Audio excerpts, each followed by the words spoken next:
नमस्कार, सत्यदर्शन न्यूज मध्ये आपले स्वागत आहे। मी पायल शहा। एक नजर टाकूया आजच्या ठळक घडामोडीवर।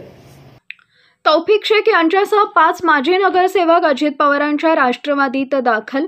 सोलापुरात शरद पवार यांच्या राष्ट्रवादी काँग्रेसला जोरदार धक्का बसला असून त्यांच्या पक्षातील शहर कार्याध्यक्ष तौफिक शेख यांच्यासह 5 माजी नगरसेवक आणि प्रमुख पदाधिकारी यांनी राष्ट्रवादी काँग्रेसचे राष्ट्रीय नेते तथा राज्याचे उपमुख्यमंत्री अजित पवार आणि प्रदेशाध्यक्ष सुनील तटकरे, राज्याचे क्रीडा व युवक कल्याण मंत्री दत्तात्रय भरणे, अल्पसंख्याक नेते वसीम बुरहान यांच्या उपस्थितीत प्रवेश झाला। हा प्रवेश मुंबईमध्ये मंत्री भरणे यांच्या सिंहगड या निवासस्थानी संपन्न झाला। भरणे मामा यांच्या नेतृत्वाखाली राष्ट्रवादी काँग्रेसचे प्रदेश सचिव इरफान शेख या प्रवेशासाठी पुढाकार घेतल्याचं सांगण्यात आलंय। महापालिका निवडणुकीच्या पार्श्वभूमीवर शरदचंद्र पवार राष्ट्रवादी काँग्रेसला हा जोरदार धक्का मानला जातोय।